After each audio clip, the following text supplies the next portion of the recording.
It's Friday, and not only that, but it's also the last day in Child Month. Together, we want to express our love and high expectations for our children, anticipating the greatness they will bring to their generation. With that sentiment, hello and welcome to another edition of Jamaica Magazine. I'm your host, Adrian Atkinson. Today, we'll explore how one institution has been fulfilling the needs of its students by providing essentials such as shoes, books and uniforms. Then we'll take a brief look at the Ministry of Justice plans for the court system moving forward. All this and more after the news.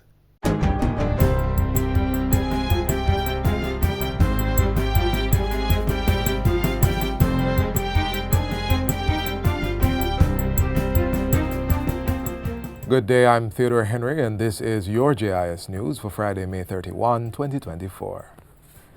The government has reached an agreement with the unions representing public sector workers on overtime and other key matters relating to conditions of service.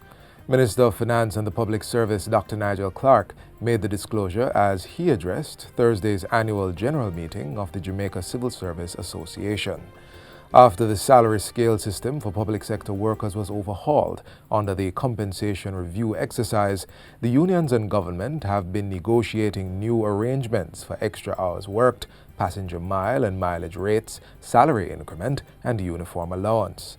The finance minister says complete agreement has been reached on all but one item. I am happy to report to you on the dawn of the 105th conference that the work that we have done has borne fruit, and on all items, except for one, we have complete agreement.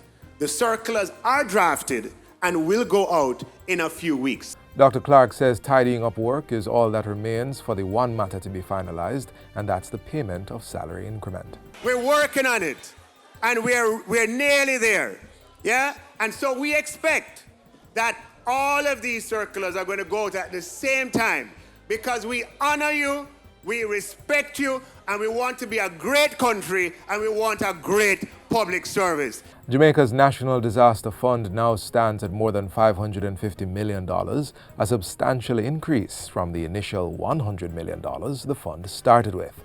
Prime Minister Andrew Holness gave the update early this week.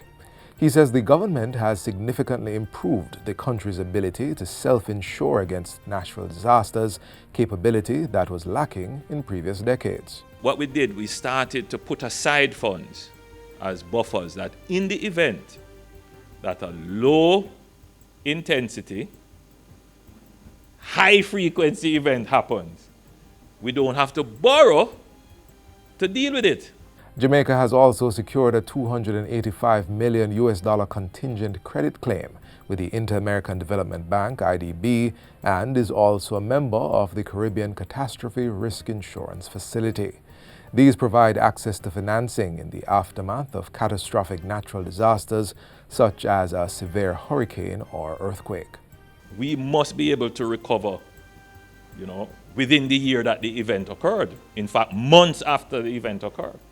That must be our target, and I'm saying this to all of you who are here, that you have to, your agencies that are responsible for recovery, that has to be your plan. Prime Minister Holness was addressing a meeting of the National Disaster Risk Management Council held in St. Anne on Wednesday. Mr. Holness, who is chair of the council, says the meeting was to mobilize all stakeholders in anticipation of an above-average 2024 Atlantic hurricane season, which commences on June 1. The Ministry of Labour and Social Security will be launching a new initiative geared towards providing comprehensive support to vulnerable groups within society. The Jamaica Partnership Program, JPP, is being designed to include the elderly, persons living with disabilities, and low-income families. Minister of Labour and Social Security Colonel Charles Jr. says it aims to unite stakeholders to address their needs with sustainable solutions, leveraging expertise and resources through coordinated outreach and networking efforts. There is no greater cause than uplifting each other. This is how we will leave no one behind. The minister was making his contribution to the 2024-2025 sectoral debate in the House of Representatives on Wednesday. He says the proposal is being developed and organizations are being encouraged to join the initiative. And we have witnessed already firsthand the impact of current initiatives where there is collaboration, such as the New Life, New Limb project, which provides support to so many.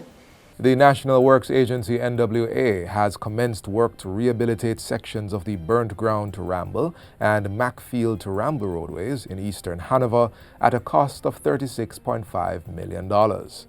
Community Relations Officer for the NWA's Western Office, Janelle Ricketts, says the projects are expected to be completed by June. The projects involve extensive drainage improvement with the construction of a number of drains, including French drains and curb and channel drains. The projects also involve the reshaping and resurfacing of the roadway using asphaltic concrete overlay. The projects are being undertaken through the NWA's routine road maintenance program and will complement earlier works completed in February along another section of the Burnt Ground Main Road. Ms. Ricketts says the corridor is an important one as it connects the parishes of Hanover and Westmoreland with St. James. Citizens previously expressed dissatisfaction with the poor conditions along the corridor.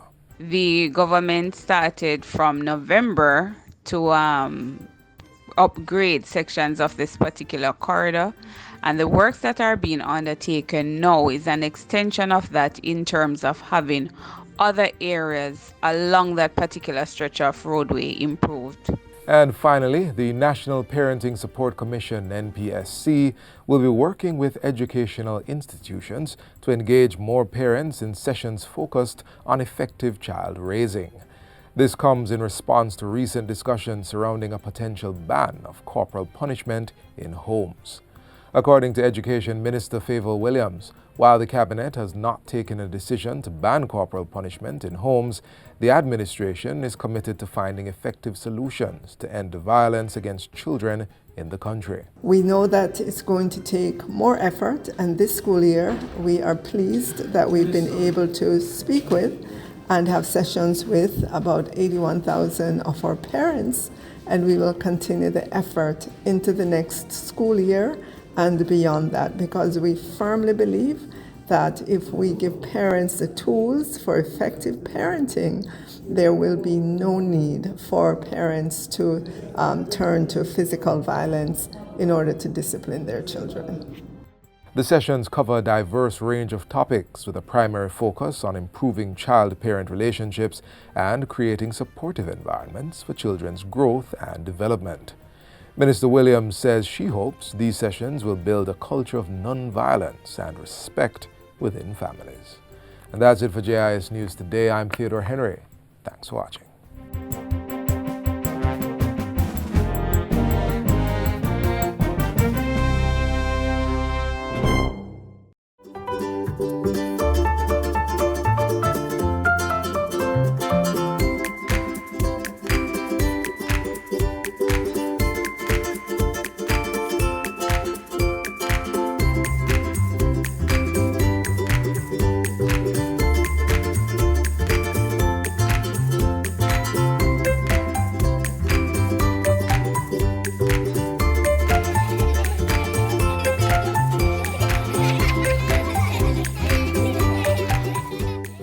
For some of us, the idea of not having a pair of shoes to wear to school may seem foreign, but for others, it's a stark reality. One secondary school is dedicated to leveling the playing field by providing support to those who may be in need in one form or another. Please take a look. We all progress in small steps, so before passing judgment on a man, try to walk a mile in his shoes to experience the world from his perspective. Considering the foregoing, the following account highlights an institution using its resources and influence to assist students who have entered its doors. A support system anyone will be grateful for.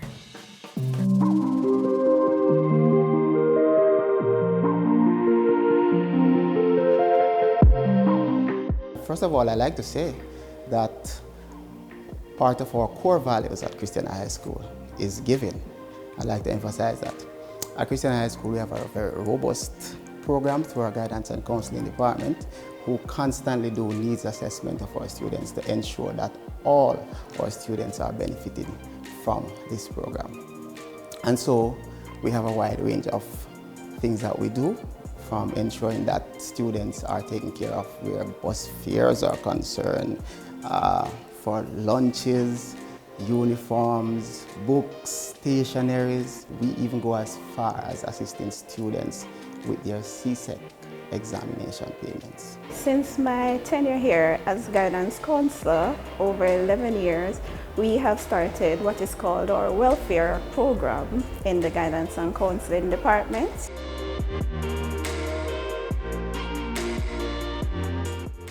The numbers cannot be counted, to be honest, but we have had a lot of students who have benefited. If I was to count, we would be counting over 500 and going. From those numbers, here are the few beneficiaries. They helped me with lunch. I benefited from the welfare program by receiving financial help and help with purchasing school clothes, shoes, and so on. I was benefited with financially for getting uniforms and bus fare and to come to school. Our program also assists with school shoes. We have received donations from past students overseas from time to time. So we get shoes, backpacks, stationery supplies, and those things. So yes, we have assisted students. Sometimes we might see a student come into school in slippers because they are in need of shoes, and we have reached out to them. If we don't have it readily on hand in the office, then we collect donations, or from our welfare drive or funds, we can purchase shoes for those children.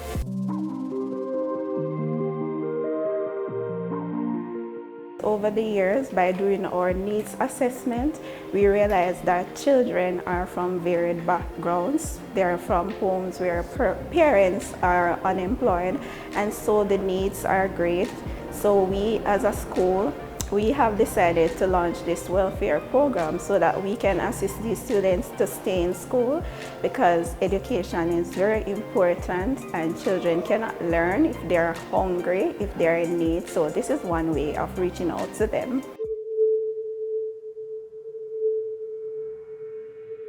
My role in the welfare program is to ensure or assist in ensuring that students who need assistance are taken care of in the best way we can. We are not just there for them as teachers, but we are their mothers, we are their fathers, and we try our best to show them that kind of support. Every opportunity we get through our assembly period, we try to ensure that we have speakers, we have motivational speakers who comes in and demonstrate this kind of love to the students. And we do our part as caregivers, as teachers, as principals. I feel extremely grateful because this helps all students, everyone that's in need, and some that just need a little bit of assistance. It helps them to be less worried about how they get through their school life.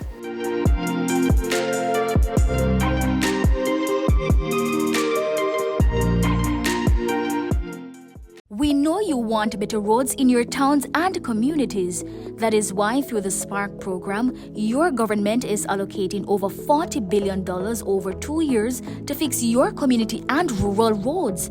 $20 billion will go towards fixing smaller roads in every area, with $150 million allocated per area. The remaining funds will be distributed based on road length and condition, ensuring areas with greater need receive more assistance. Your government is caring for you. The proceeding was brought to you by the Office of the Prime Minister. Over the course of 5 years, the Ministry of Justice will update the court's administration, oversight and assessment by proposing a strategic business plan for the judiciary of Jamaica. This will cover a number of important topics, including leadership, infrastructure, procedures, and legal proceedings. The details are in our upcoming feature. Welcome to the launch of the Strategic Business Plan.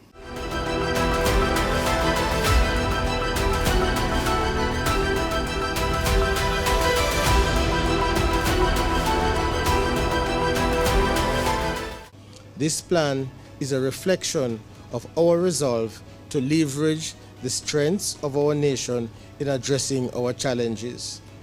It is a pledge to continue our journey towards a judiciary that not only meets but exceeds the expectations of the people we serve. This new business plan carries with it several treats for the stakeholders, with the core values of fairness, accountability, impartiality, integrity, independence, innovation, and respect. And that goes into the acronym FAIR. And commitment, communication, courtesy, accessibility, responsiveness, and empathy. And that goes into the acronym CARE. There is something in it for everyone. The business plan is also impressive as it involves a robust enterprise risk management system to ensure its sustainability and mitigate against numerous threats. Nobody's business, nobody's business, nobody's business but me all. The strategic plan, benchmarking the future, consolidating excellence, has at its foundation 5 years of consistent consultation. It is the backbone of our judiciary. Court proceedings lie at the heart of our mission to administer justice impartially and efficiently. A well-functioning judiciary requires robust processes and infrastructure to support its operations. Effective leadership and governance are essential for guiding the judiciary through periods of change and uncertainty. As such, emphasis is placed on the importance of visionary leadership, strong governance structures, and sound policy decisions to ensure the integrity and independence of our judiciary. Our core function is to serve the needs of the Jamaican people. As such, meaningful engagement is essential for building trust and promoting accountability.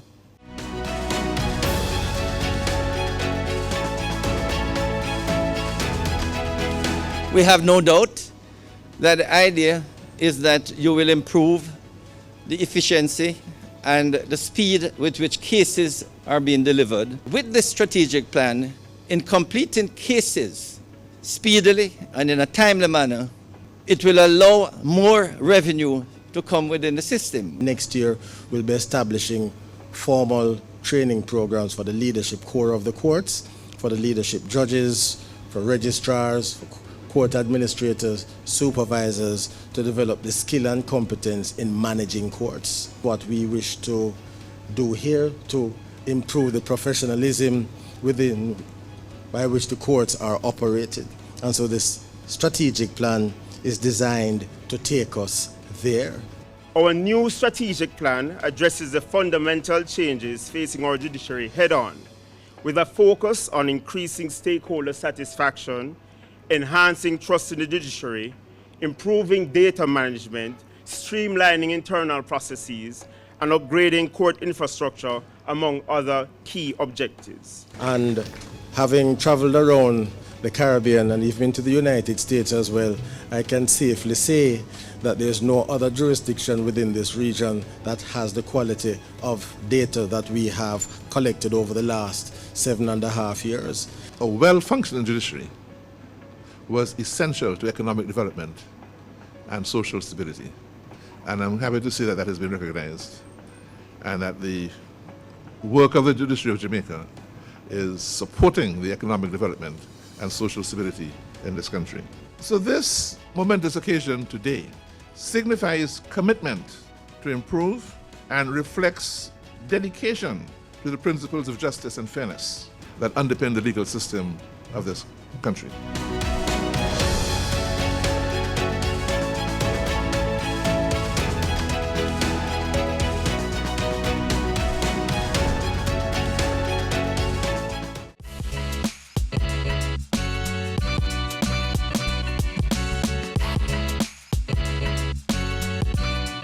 During the last legislative year, from April 2023 to March 2024, The Child Protection and Family Services Agency, CPFSA, received a total of 12,531 reports.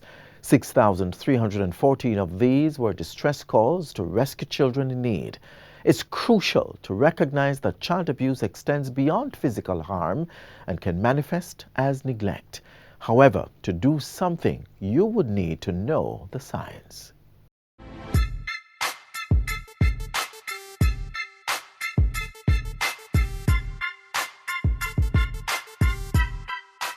In a society that values the safety and well-being of our children, it is crucial to be able to recognize the signs of child abuse.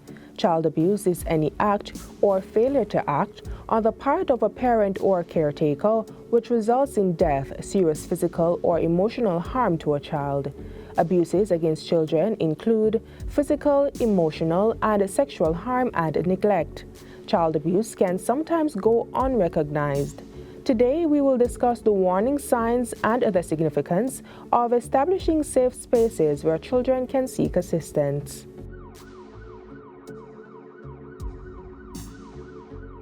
You'll see a change in the child's behavior. Be it their sleeping pattern may change, their eating patterns may change, how they express themselves will change. You will also note that sometimes because they're not able to express in words what is happening to them, they will act out. So a child who is normally very mild-mannered and that sort of thing can become very aggressive, as well as a child who is normally very outspoken can become very withdrawn. You will also see, especially in younger children, age-inappropriate behavior. So something that you would not expect a 5 or a 6-year-old to have knowledge of. Based on their actions or based on some things that they're saying, you're recognizing that this child has, a heightened sexual knowledge then, so to speak, to put it in that regard. How can we ensure that children feel comfortable enough to speak out about any abuse they may be facing?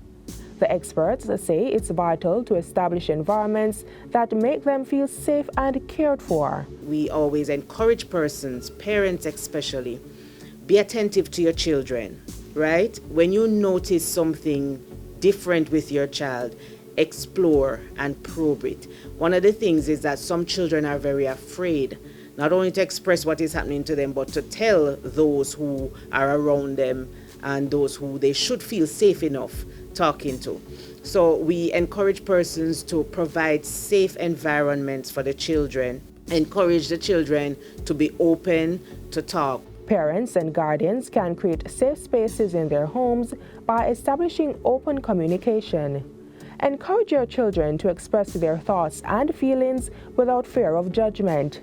Listen actively and validate their emotions even if you don't agree with them.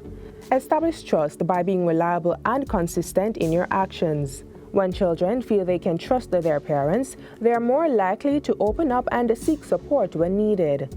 Set clear boundaries to help children feel secure. Explain rules and consequences calmly and consistently, and enforce them with empathy. Approaching the child must be done with care, ensuring they trust the person they confide in. Once that is there, the child is likely to open up. So if it could even be the parent and the child is not opening up to the parent. It could be that there's a teacher that the child will speak with. Right? The important thing is getting the child to open up, and they're not going to do that if they don't trust the person or if they don't feel safe and comfortable in their environment. The concept is being applied to child-friendly spaces set up by the government for young victims. But the idea behind the spaces is to, instead of a child coming into our office and doing counseling or getting emotional support, yes, in a very comfortable environment, we have created child-friendly spaces of a room that is outfitted to provide comfort to a child, to help the child to relax. So even the very furniture in the room is the size of a child in some instances. We also have very comfortable furniture. We have murals on the wall. We have various tools and toys that the child would feel comfortable interacting with.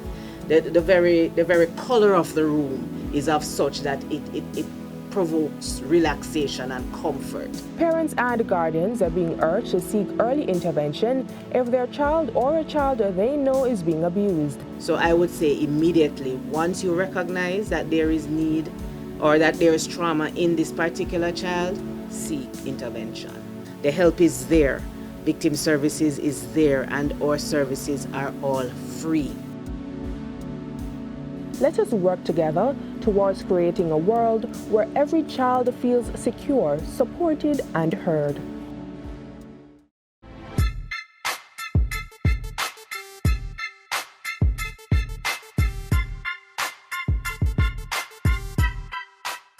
One of the problems that occurred in the past was the significant delay in the issuing of warrants for persons who did not pay at the tax office and did not attend the court. And so what happened there was that a culture of impunity had developed, where persons felt that when they received a ticket from the police, they could simply ignore it. So where we are now is that we are now current with the issuing of warrants in respect of the current cases. So what that means is that for persons who do not pay at the tax office, don't attend the court, the warrants are being issued and will be issued, and you will be arrested and brought before the court. If you do not wish to come to court, then go to the tax office. Also, you have the option of contesting it, so you don't pay at the tax office, but you must turn up at court on the date and time stated in the summons. Failing that, a warrant will be issued and you will be brought before the court.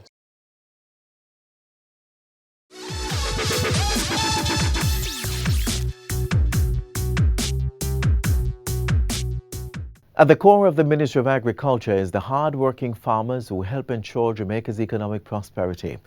But their harvest depends heavily on the seeds planted. So, efforts are being made to foster the continuous growth of our nation's fruit basket through the establishment of a sustainable seed system. We're establishing a sustainable seed system that ensures a consistent, reliable supply of clean, affordable, and accessible seeds in support of agricultural production. The Agriculture Ministry is also opening a seed technology center to streamline the rapid extraction, treatment, and drying of seeds. This initiative heralds a fresh approach to germination techniques. It's part of what must be done to ensure Jamaica achieves the vision of becoming the place of choice to live, work, raise families, and do business.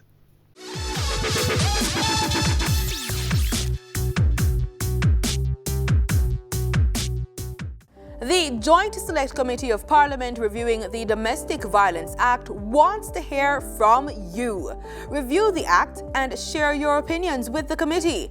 You can find a copy of the Act on the Parliament's website at www.japarliament.gov.jm under the heading Publications. Once you've reviewed the Act, submit your written opinions by Friday, June 14, 2024 to Clerk to the Houses, Gordon House, 81 Duke Street, Kingston, or email them at clark@japarliament.gov.jm. Let your voice be heard.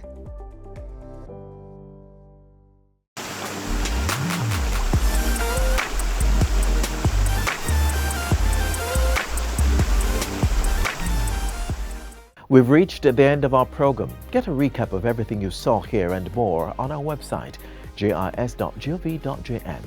I'm Adrian Atkinson. On behalf of all of us here at the GIS, walk good.